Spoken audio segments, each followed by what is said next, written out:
that out, really. The views and opinions expressed in this content Karen, not aren't I reflect right? those of 850 I WF. on Sunday at 11 a.m. on 850 WFTL in South Florida. And we're live on our YouTube channel, the Condo Craze and HOA's YouTube channel. And I'm Karen Curtis, along with attorney Eric Glazer from Glazer & Sachs, PA. Eric is board certified by the Florida Bar in condominium and planned development law. The firm has attorneys in Fort Lauderdale and Orlando. And we're here each week to answer all your calls and emails about the issues that make life in your condominium or HOA absolutely crazy from 1 minute to the next.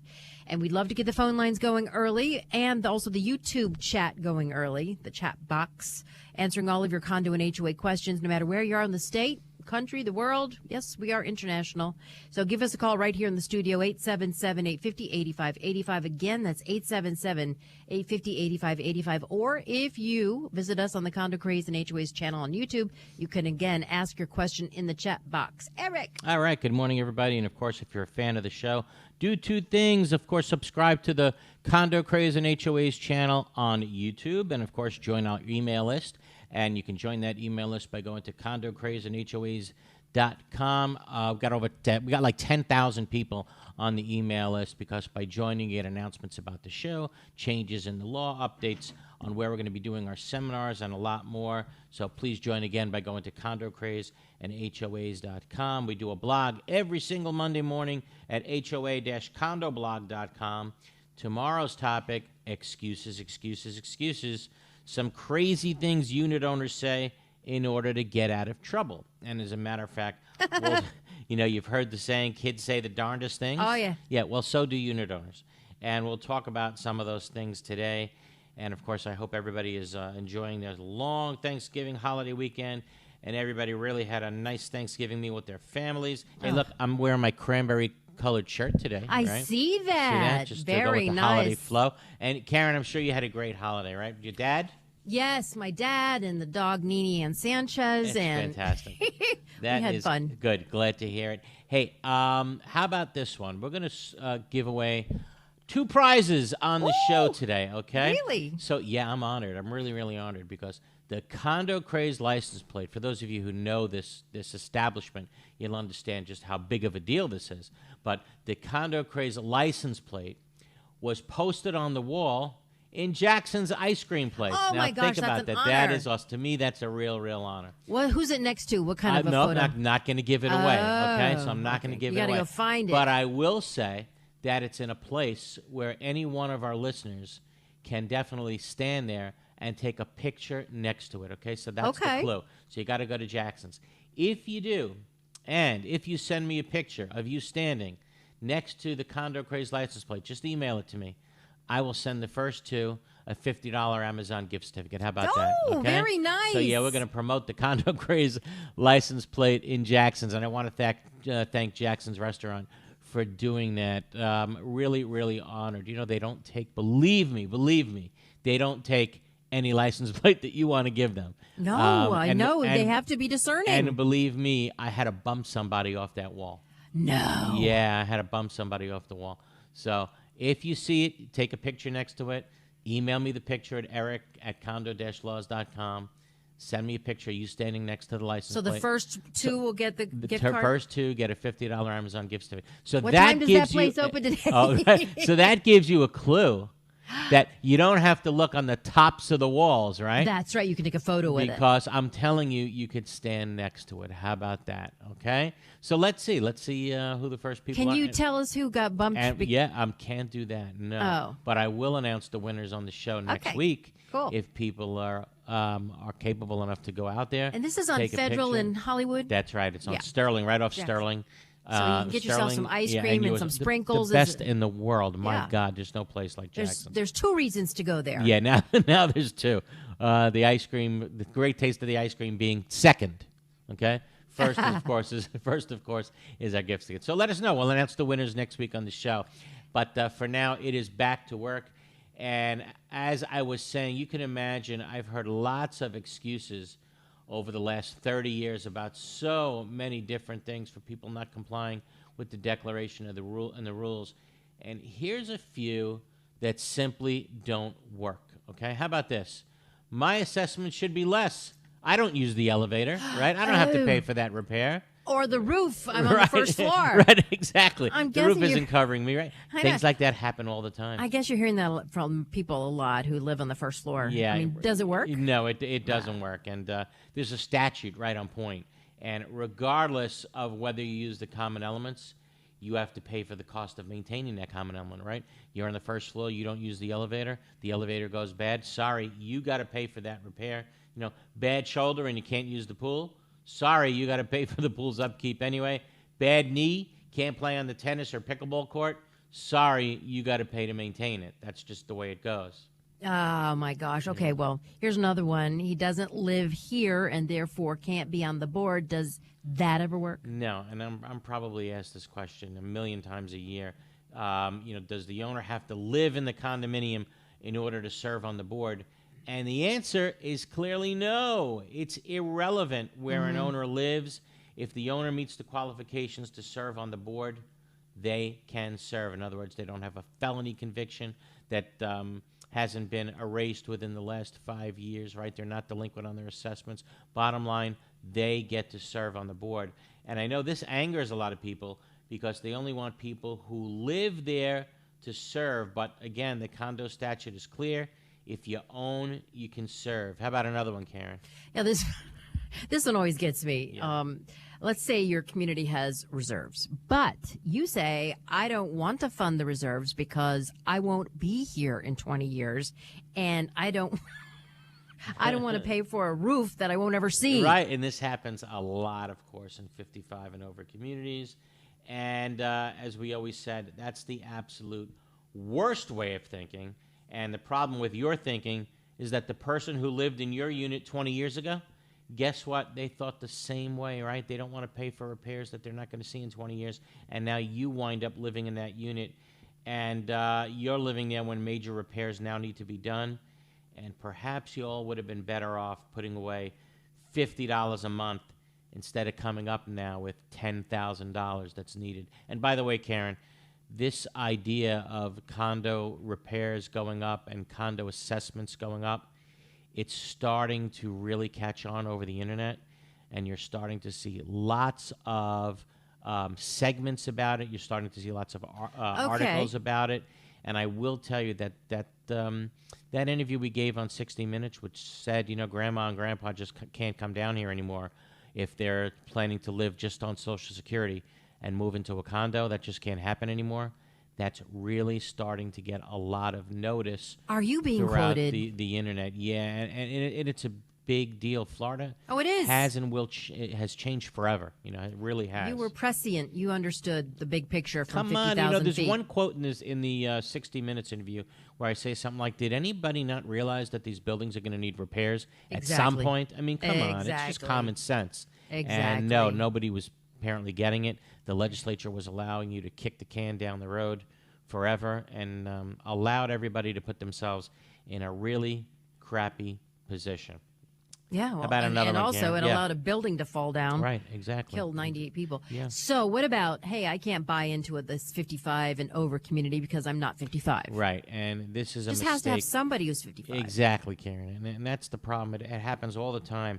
And as a matter of fact, Karen, somebody who just last week, they lost the ability to sell their condo unit because they went to sell. They had a perfectly good buyer.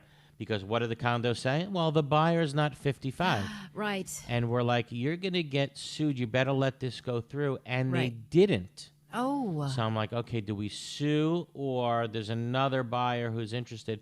Let's just see if the other buyer's interested. And the other buyer went through. But just so you know, somebody lost a sale last week because the buyer was not 55. And that is a perfect lawsuit. And again, if a board of directors rejects a buyer because the buyer is lot 55, They don't know the in law. a 55 and over community, that is completely wrong. It makes no difference how old the buyer is in a 55 and over community. The question is, will at least one person who's age 55 or older be living in the unit? That's it. That's the question.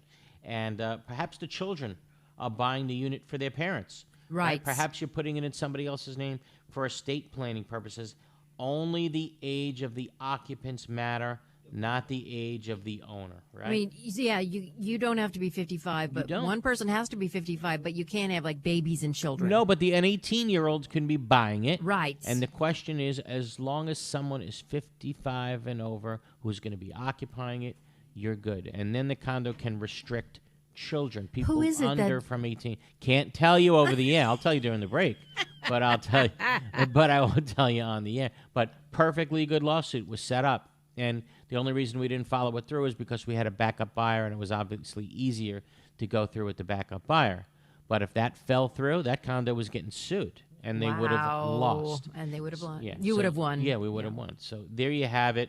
Common excuses that never work. Those are ours. But I'll tell you, I'll bet our listeners can think up a few more that they heard of over the years. I don't need to pay for electric charging stations. My car runs on gas, right? I mean, you can just keep going, right? There's so many. But, hey, let us know. Give us a call right here in the studio. 877-850-8585. Again, 877-850-8585. Or visit us on the Condo Craze and HOAs channel on YouTube. Type your...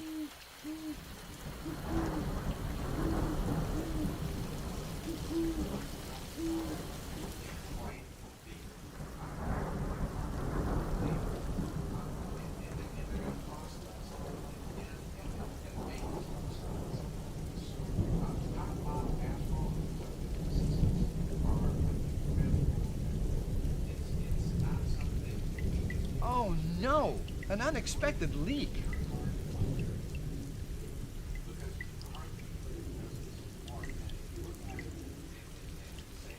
Jay, you know that's no way to solve a roof problem. Call Best Roofing. We solve roof problems. We are DMI Paving and Seal Coating, Florida's parking lot experts. We specialize in asphalt paving and repair, including pothole repair, seal coating using JC7 or polytar, concrete curbs, ramps, and walkways, and striping and pavement marking, as well as ADA compliance. We service commercial properties, including homeowners associations, apartment communities, shopping malls, warehouses, stadiums and arenas, and more. Experience is worth more than anything in an industry like ours, and our staff has decades of it. We have specialized equipment for any job, regardless of size, saving you time and money. DMI has a reputable history. We have been in business since 1956. We serve the state of Florida from 6 locations. Let us bid on your next parking lot project. Visit us online at dmipavingandsealcoating.com. There are very large management companies, and there are very small management companies, and I think Affinity sits somewhere in the middle of that, where they are big enough to provide you with all of the back-of-the-house services, the accounting, the infrastructure, the support systems, but small enough to be high touch. We believe at Affinity that we do the 9 to 5 so that you don't have to do that.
The condo statute says specifically that if you don't do what the new laws require, you have breached your fiduciary duty. Whoa. So how are you going to learn these new laws if you don't really take a class, if there's no education requirement? So Well, you end up making mistakes. You end up making mistakes, yeah. Like not allowing someone who's not 55 to buy into a 55 and over. Exactly. There's just so many things. There's so many little things. But this year, it boils down to safety. Oh, yes. If you make mistakes on safety now, it's on you. So you better learn the new laws. How about John writes in and says, is the main job of the association attorney to go over every contract? Our attorney is mainly defending the board against DBPR complaints. Something seems wrong with so many complaints. Okay, so the property, and then the next sentence says the property manager goes over the contracts. Wow. So the last sentence that you said scares me the most. Your property manager should not be reviewing contracts that the association is about to enter into. Reviewing contracts is absolutely 100% the practice of law, and you have to be an attorney to review contracts and make recommendations to the association. So, John, the attorney for the association, better be doing that. A lot of associations try to save money by saying, no, let's let our manager look at it or somebody else look at it. And I can tell you... Whoa. Practicing law without a license? That's practicing law without a license. You're getting paid to review a contract and you're making money to do it. That is clearly the practice of law without a license. And I will tell you, we find so many errors when... Karen, we always make the joke, Eric, I signed this contract. Can you get me out of it? Yeah, no. No. Yeah. Especially if it's like for one of those washer-dryer situations. Yeah, every single member of the board signed it. Yeah. You notarize. I mean, what the hell do you want me to do now? No. Too now late. I really can't get you out of it. So make sure the attorney looks at it and approves it and modifies it before it's signed. So is the main job of the association attorney to go over every contract? Absolutely. That's one of the jobs. And then you talk about the attorney defending all these DBPR complaints. I will tell you this. When a board gets a certain complaint, right, especially if that complaint is asking for money, right, or if the complaint is demanding arbitration or pre-suit arbitration or anything like that, or can go to court, the board's main job is to not just give it to their attorney.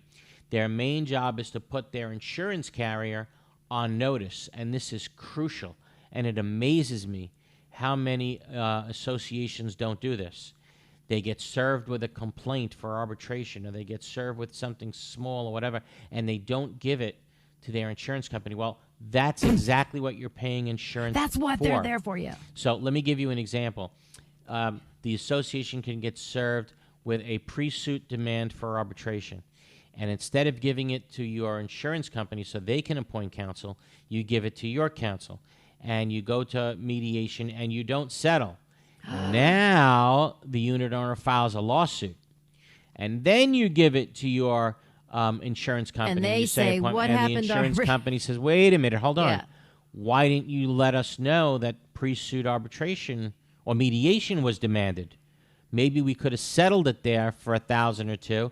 Now you put us in a position where it's going to be $10,000 or more. Sorry, we're not defending you now. We're not appointing anybody for you. Why? Because when you knew about this claim, you had an obligation to immediately put us on notice of the claim.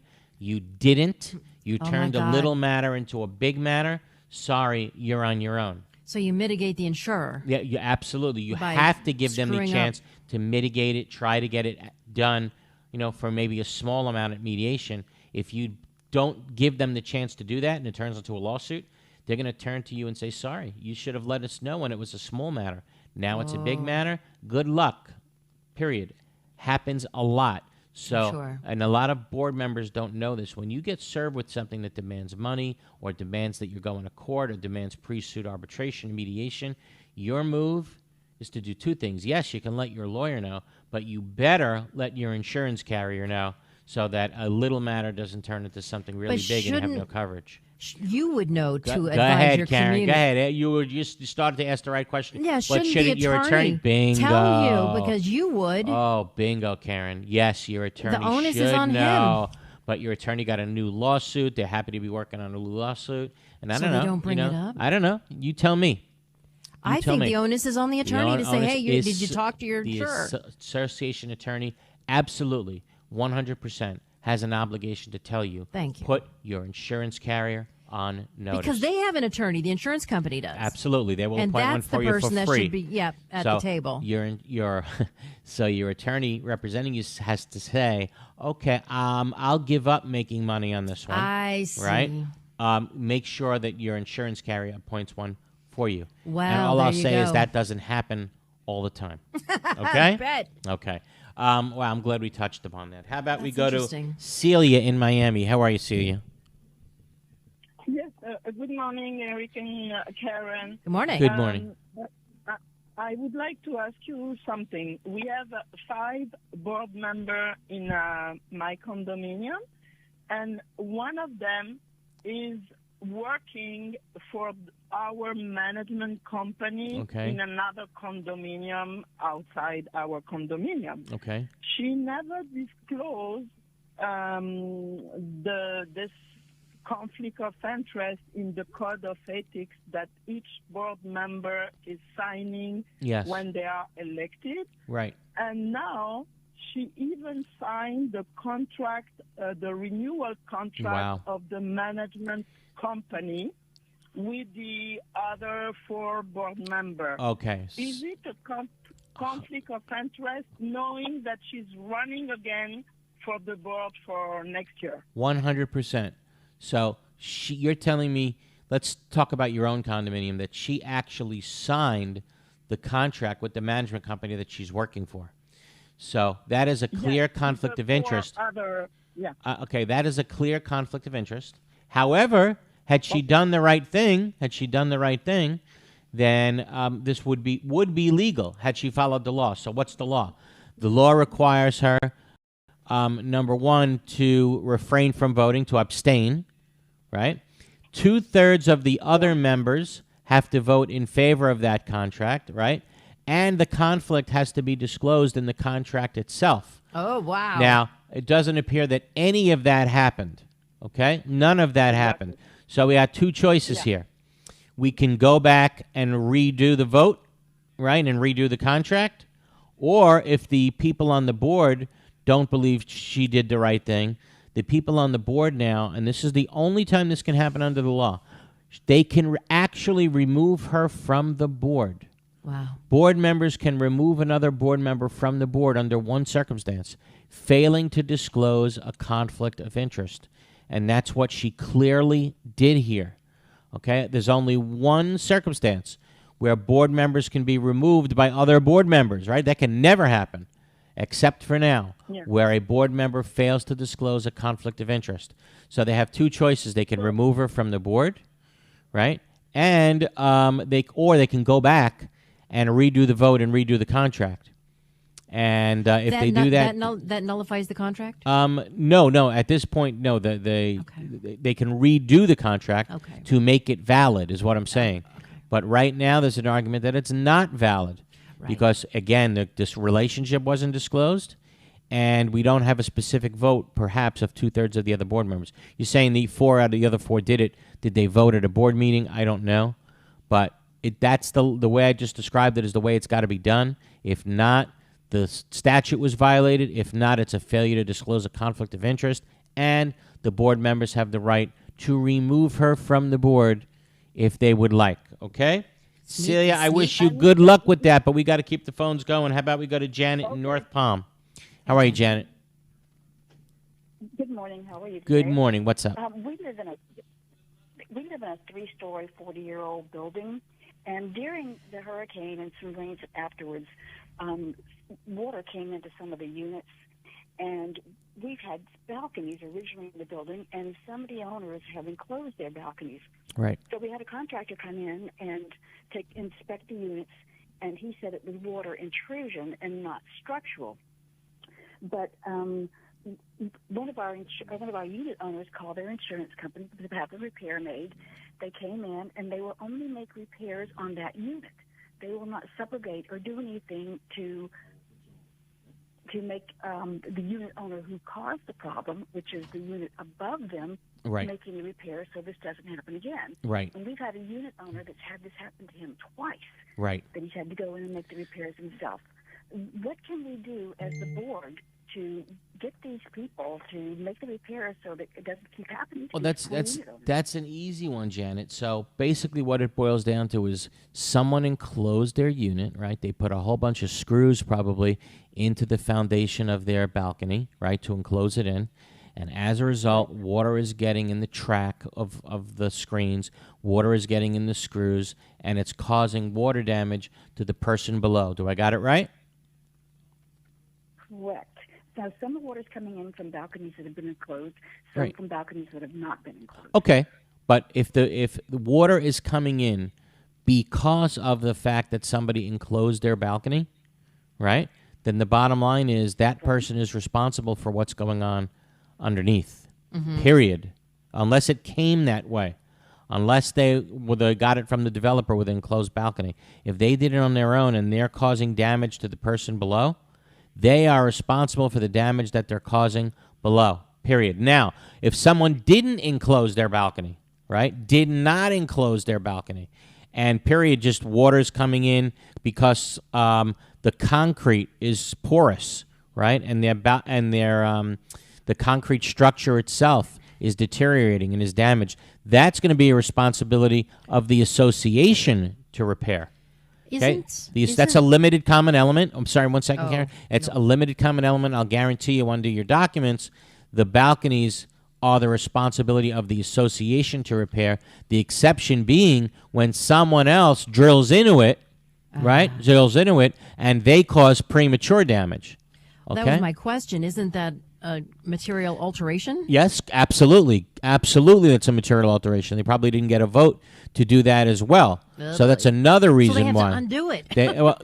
Good argument. I don't know how long it's there. But if they drill into the concrete, they cause damage, absolutely the board can go after them. The board can sue them to fix it 100%. The board can make the repair. And how do we prove? Yeah. How do we prove where that water leak came from? You get an expert. An expert comes in. Well, an expert has to come in and determine where it's coming from. You have a right under the Declaration of Condominium and Florida statute to enter units to do these inspections. This is easy stuff. We did. Yeah, this is easy stuff, quite frankly. You get an expert to come in, and the expert says the water damage underneath is coming in because of the unit on top, and they drilled into the actual balconies. That's an easy one. You get that expert to testify. But yeah, go ahead. No, who is the expert? You get an expert. That did some work on the balconies. You get an expert to come in. I'm sorry? But who is an expert? Is it an engineer? Is it who is it? It could be an engineer. It could be your general contractor who you're hiring to fix the balconies. Yeah. It could be, anyone who's capable of making that determination. All you do is get an expert in there. Like I said, you can enter that unit during reasonable hours to inspect it. Let them determine that the unit owner who drilled into the concrete has caused this problem. Gosh. And now you got your ammunition. You're ready to go. That could be the least of their worries. Exactly. Eric. This is an easy one. The rebar could be rusting, could and be. the whole balcony could fall down. Yeah, but Janet, I'm saying this respectfully. I don't know why you think this is such a hard case. This is an easy one. Yeah.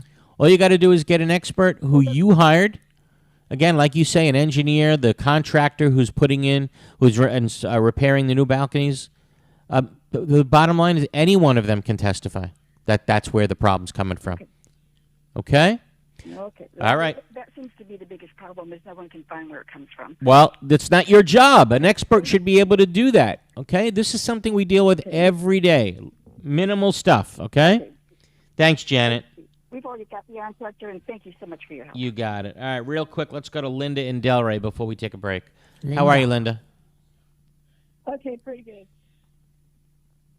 Well, how can we help? Can you hear me okay? Yes. Okay. I live in Kings Point, and I've been living here for a year. I have an ESA dog. She's a little active. She's not aggressive. She's always on a leash. She does bark when the doorbell rings or when lawn maintenance is around the windows, but she's not a nuisance. I had one neighbor who stuck her hand in my dog's face, and my dog, I had to yank her back. She just snarled. There was no contact, no, skin broken. I went to renew my lease. Of course, I renewed it with my landlady, and I once again applied for acceptance with the association, and they denied me based on my dog. I have had no problems with any neighbors My neighbors say they don't hear her barking very much. It's like muffled in the building. And my lease is actually signed, and a new lease starts in a few days, and I'm going to lose my access to the gate, to the amenities, and I tried to reach the association. They have a lawyer representing them. He hasn't called me back. I just got this notice last week. So what kind of recourse do I have? Your recourse is to potentially file either a state cause of action against them or even a federal cause of action for violating the Fair Housing Act and failing to make that reasonable accommodation for you to allow an emotional support animal. Now, if the dog... They have allowed her. They have allowed her last year, but now they're saying... I understand. That she's a nuisance. I get it. So they're going to have to prove that the dog is a nuisance. They're going to have people come forward and describe why your dog is a nuisance. Now, your dog hasn't bit anybody. At best, your dog has, snarled at somebody. They bark when the landscaping guys are there. Big deal. That doesn't make your dog a nuisance. Your dog would be a nuisance if, to me, your dog actually bit somebody. They don't have any testimony in that regard. Or if your dog just barked through the night and constantly kept people awake and stuff like that. And they don't have any testimony like that to the contrary. Right, and they have proof of that. Yeah, and actually, I work from home. I'm here all the time, so when she does bark, I usually get her right under control. Right. Yeah. Okay. But, Eric, does the nuisance subjugate, or can that negate the Housing Fairness Act? Yes, it could, but they're gonna. It's on the burden's on them to prove that the dog is a nuisance. Okay.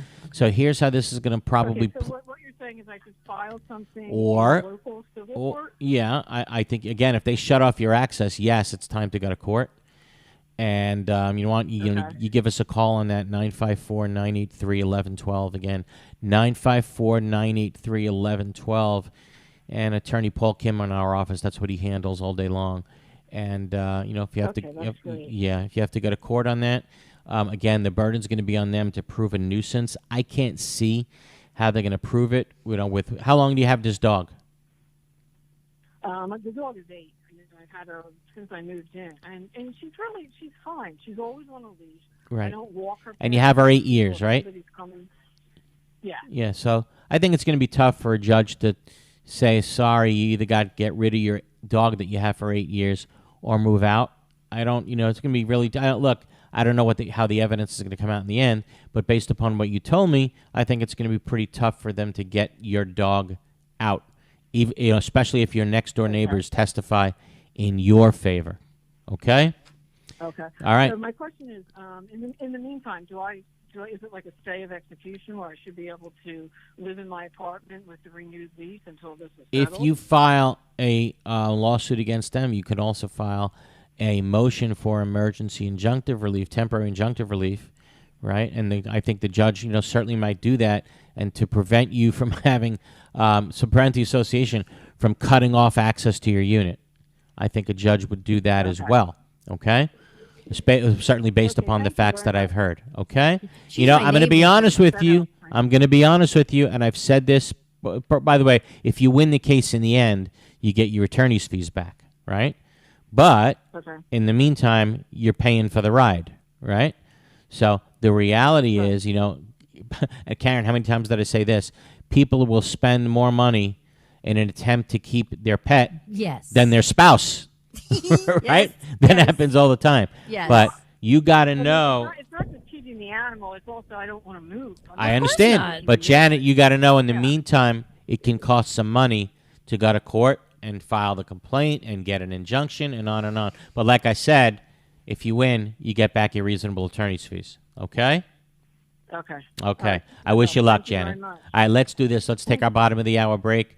Taking your calls, 877-850-8585, 877-850-8585, or write your questions in the chat box in the Condo, Craze, and HOAs box, I guess. What is it called? The Condo, Craze channel. Chat box. Condo, Craze, and HOAs channel on YouTube. We'll be back right after this.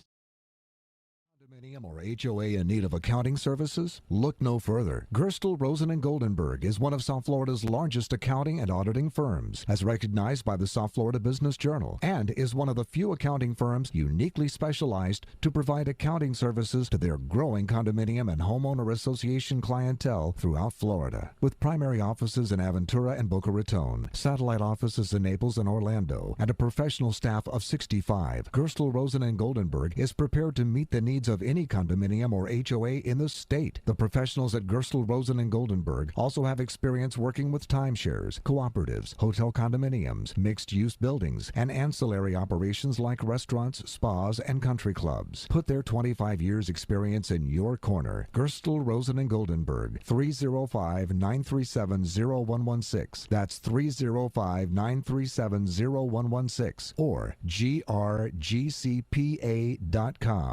Someday, you will need insurance. And for that day, you'll be glad you wrote down Insurco Insurance and Financial Services. Why? Because Insurco virtually insures everything. They're a full-line insurance agency that'll put together the best possible coverage and premium for almost anything. Need homeowners or condo insurance? Call Insurco. Need auto or motorcycle insurance? Call Insurco. How about golf cart insurance or trailer and RV insurance? Just call Insurco for a free quote. They're open every day. From renters insurance, officers and directors insurance, and personal liability umbrellas to all types of business insurance, boat insurance, cancer policies, life, health, and annuities. All you need is Insurco. Get a free quote. They service Dade, Broward, and Palm Beach. Speak English and Spanish. Insurco Insurance and Financial Services. It's the only name you need. Office at 14401 West Sunrise Boulevard in Sunrise, inside Edmore Chevrolet. Call 954-846-1206. 954-846-1206.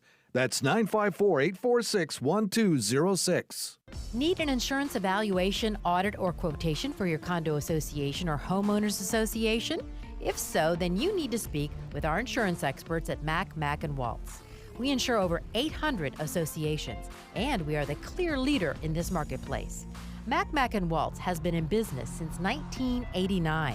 We write insurance on billions of dollars of property values.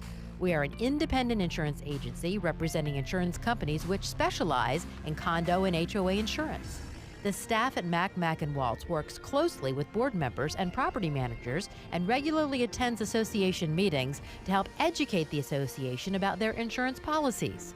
To learn more about how Mack & Waltz can save you money and improve your insurance program, call now 954-640-6225 and ask for Greg Waltz. 954-640-6225. Mack & Waltz Insurance Group. Let us protect your association. Welcome back to the second half hour of Condo WFTL and on our YouTube channel, Condo Craze and HOAs. You can ask us a question in the chat box there. Karen Curtis here. Got Eric Glazer over there. He's board certified in Community Association Law. Taking your calls, 877-850-8585. VJ, are we up to Raphael in Orlando? Yes, we are. Okay, how about Raphael in Orlando? Hello, Eric and Karen. How are you doing today? Hey, how are you? How's things in Orlando? Yeah. Oh, they're great. Yeah, great Thanksgiving. I hope you guys had a great Thanksgiving. You too, buddy. How can we help? I got, I think I got a very simple question, but something that we need to resolve this week. When we had our reserve study made back in August of this year, and they came out and it says that for the next 5 years, the 5-year plan, we have like close to $1.5 million of expenses we got to do for specific projects. And our management, based on that, our management came out and they put out a new budget that it will increase like $122 per month for each one to cover those $1.5 million. Right. And I'm challenging them because we have in reserves right now $3.5 million. Wow. So why do we have to spend another $1.5 million and collect when we already have the money in reserve? Okay, so that's a good point. Well, but hold on. So who did the reserve study? There was a company that apparently been doing a reserve study. I think they call Reserve Advisors. Okay. They've been doing a reserve study for ever since the condominium was built 15 years ago. Okay, so hold on. So reserve study, so when they did the reserve study, why didn't they take into account, or did they take into account, the fact that you already have money in the bank and a lot of these items were perhaps even fully reserved for already? Why did they do that? Absolutely. Exactly. Well, that's what I'm also, that's another issue that I'm going to go after the reserve study. As you remember last week, I came with a question because they were using operational expenses to calculate the reserves. Okay. I asked you that question. It says, no way. They cannot mix operational expenses to determine how much reserve to use. So that's part of the problem. And they did not consider that the fact that we're going to have we already have $3.5 million in our reserve. So that's what I'm challenging. Okay, so I'm going to give you the answer, but you may not like the answer. You ready? And then we're going to have to run to the next call. It's getting late. So they certainly should have, when they did the reserve study, taken into account that you already have $3.5 million in the bank. In other words, if you needed to replace the roofs in 5 years, but the roofs were already fully funded, there's no reason to collect more money for the roofs, right? Because you're fully funded. However, that being said, I know there's a case out there somewhere, or there's an opinion somewhere, a declaratory statement from the DBPR, one or the other, that says just because you have a whole bunch of money in your reserve account does not mean that the board is required to use those funds when making repairs. So, for example, if the board says, okay, I know we need a lot of money to fix the roofs, I know we got the money in our reserves to fix the roofs, however, we don't want to touch that money. We want to still leave that money in there for a rainy day, and we want to still collect money. Is it allowed? Yes, it's still allowed. There's nothing under the law that says the board must or shall use the money that's in reserves to make those necessary repairs. Yeah, I challenge anybody to find that. So it's not like a line item reserve? It's not. There's nothing in there that says, okay, roof fully funded, roof needs repairs, let's take the money out of the roof reserves. Wait a minute. Nothing in there that requires that. The board can say, okay, let's continue collecting money for roof reserves because we don't want to deplete what's currently in the reserve account. I agree. We are going to keep collecting money. I mean, but not the amount of money they are saying. We're going to keep collecting money for additional reserves. We don't want to deplete the reserve amount. Okay. But why should we use? Yeah. If we can. I got you, buddy. But I got to tell you, I got to think that with things being so expensive now, and we're just about headed into a recession. I would say that there's got to be a lot of people that are in your boat, a ton. I mean, certainly you're not the only one. I would try to get a lot of people together on this. If you can prove your point, it would seem to me that what you would probably be able to accomplish is a recall of the board. I was going to say, it seems counterintuitive if you have a reserve and you don't use the reserve you don't use it, to pay right? for I what understand. you're doing. And that makes no sense. Yeah, and I'm of the opinion, Raphael, again, with things being tough the way they are, you're certainly not the only one. I would think you're well in the majority that if you can prove there's money in the reserve account and they're still hitting you for $120 a month, I would think you can get a lot of people on your side, and no doubt about it, not only a lot of people on your side, probably enough for a recall. But we got to take our final break of the hour. Sorry, everybody. Taking your calls, 877-850-8585, 877-850-8585. To this. Is your home or condo looking old, worn out, and in need of a fresh look? Then you need PD Painting to paint your property and make it look like new again. PD Painting will first properly prepare your home and condo and then use only the highest quality paint products. After many years in the painting industry, PD Painting has achieved a reputation for always delivering a reliable and professional finish. PD Painting is fully licensed and insured and offers a 7 to 10-year warranty. Their technicians are expert craftsmen. Let PD Painting handle all the details and then sit back and watch them restore your property and bring back that brand new look and feel. Need a service call? PD Painting will be there on the spot. Need financing? PD Painting can offer that too. Call PD Painting at 888-416-3204. Again, that's 888-416-3204. Go to the website pdpaintinginc.com. Need painting done in your home and community? Contact the experts at PD Painting. This message is for anyone who has taken on the important responsibility of becoming an officer or director in a homeowner or condominium association. It is also for the management companies who work closely with these caring people to make sure things are done the right way. Hello, I'm Gil Pomar, South Florida Regional President for Center State Bank, now the second largest bank based in Florida. Our bank, Center State Bank, has an amazing team of professionals who are exclusively dedicated to the homeowner and condo association market. Your job is not easy. There are repairs and new projects that need financing. There are legal and social issues that need to be understood. There are also technology and servicing issues that your residents want to be improved. Why not choose a bank that knows this business backward and forward? Why not have a local banker who will meet with you face to face whenever it is convenient for you or your board? Center State Bank has over 2,000 associations as customers for a reason. Please give us a chance to earn your business. Call Terry Russo at 954-633-1666 to make it happen. Center State Bank is an equal housing lender and a member of the FDIC. All over the world, people have plumbing problems. These problems can be expensive and destructive to fix. Have you ever wondered if there was a way to take care of your plumbing problems without destruction and an outrageous price tag? Welcome to Pipelining Technologies, Inc., where we specialize in fixing your problems without demolition and minimum cutting by means of pipelining. Pipelining is the ability to take a pipe damaged by root intrusion or long-term deterioration and make it new by means of inserting an epoxy-saturated liner into the pipe and allowing it to harden or cure, leaving behind a brand new pipe.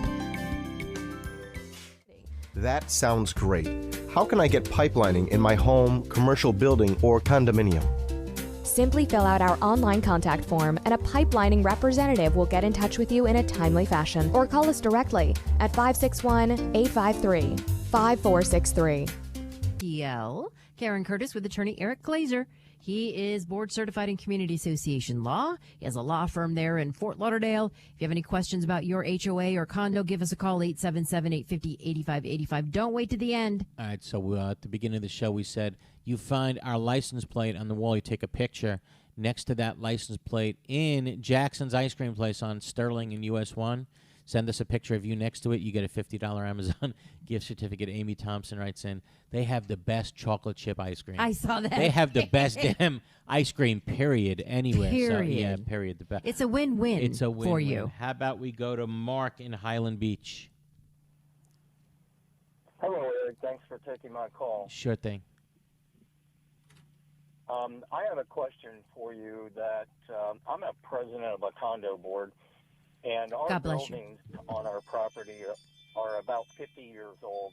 What's 50 years old? What did you say? Boards, they had Wait, what did you say? about 50 years old. What's 50 years old? Your condo's 50 years 50 old? years old. Okay, Yes, and the buildings are 50 years old. gotcha. The previous boards had either waived reserves or collected single digits in reserves. Right. And also had not made very many assessments, and it left us in a bad situation. So we've had to pass a lot of assessments. We're putting a budget forward that will 100% fully fund us not only this year, Right. but meet the letter of the law by 2025. Way to My go. question for you is, Yeah. threshold funding, do you think, one, that meets the letter of the law, the new condo law, and do you believe that was the intent when the law was written? Okay, here's the intent of the law starting in 2025. Okay? It's really not that complicated.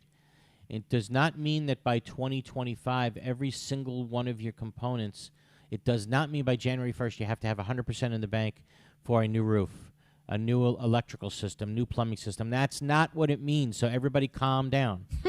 It just means that starting on January 1st, 2025, when you do your budget has to include fully funded reserves. What does that mean? That starting in January 1st, 2025, when you do your analysis for your roof, let's say, your roof has a 5-year life expectancy. It's going to cost $100,000 to replace the roof. Over the next 5 years, you have to put away $20,000 a year.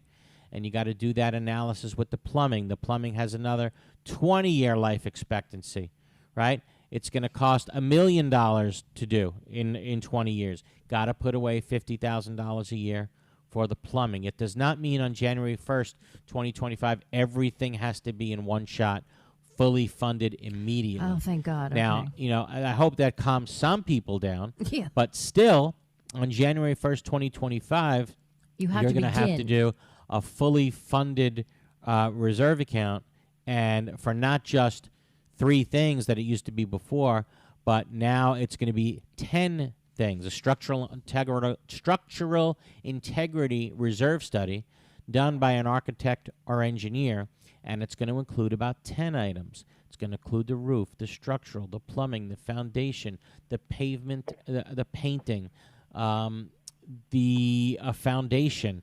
There's going to be about 10 things in there now that you're going to have to reserve for. And again, that analysis is not going to be done by your board anymore. That analysis is going to be done by an architect or an engineer. So I hope that answers your question, Mark. And it sounds like you're doing the right thing, okay? It sounds like you're doing the right thing. Have any questions on it, again, give me a call in the office, 954-983-1112. How about we go to Mark in Pompano? 2 Marks back to back. How are you, Mark? Hey, Mark. Hey, how you doing, Eric? Okay, how can we help? Love your show. I have a question. We've just got a new association, or a new management company, and they're conducting all of our board meetings and association meetings on Zoom. Okay. It's nobody shows up for Zoom. We have elderly people that still live here that don't really have access to Zoom and like that. And I mentioned this to them. Look, we want to go back to our open meetings in the clubhouse like we always have, and they just refuse to do this. We have an association meeting coming up like in 2 weeks to vote on reserves Right. and our budget. Now, we're 2 stories, and I've mentioned to them that we don't have to do these reserves, and we're under like $1 million+ loan that we've been paying off for like 5 years now, and it's just tapped us out financially. Yeah. And my question is it legal for them to just hold our meetings on Zoom and not offer any public meeting at our clubhouse like we've always It's a done? good question, and I wrote an article about this, and I got to find it again, about, I'd say certainly within last year. And if you do the analysis, and you won't find anything under 718, but there is, again, when the answer to the question sometimes can't be found under 718, you look to the 617 statute, which is the not-for-profit statute, and there is something under that statute which would allow not-for-profit corporations like your association to hold all of the meetings by Zoom. But the way I did the analysis, certainly the one meeting that wouldn't be allowed by Zoom, the only one meeting, would be your annual meeting. That would have to be in person. But all the other meetings would be technically be allowed if the board wants it and votes for it this way. All the other meetings would technically be allowed by Zoom. Now, do I think that's fair to elderly unit owners like my mom, for example, who does not know how to use a computer, step 1, doesn't know how to turn it on? Right. Yeah. So no, I don't think that's fair. I think the right thing to do is hold it in a place, right? Somebody should be there from the board. One person should be there from the board, or even the manager should be there. The person should have a place to go to, right? Where it's set up, where there's a computer set up, and that person has a right to come to a place and be there and be heard. I think that's how it should be. But again, it's arguable as to whether or not that's what the law requires. But that's definitely how I think it should be done. Now, is there an opinion yet that I know of from the DBPR in an arbitration case or a declaratory statement? No, not that I know of. The law is so far behind technology. Right, so there should be. I'm hoping there would be a decision at some point on this, but there is not. And you would certainly think, with all the thousands and thousands and thousands of meetings that have now taken place by Zoom, and you would have to think somebody was pissed off enough to file either for a declaratory statement or an arbitration action. But so far, I don't know of any. If I'm wrong, but I'd love for someone to point me in that direction.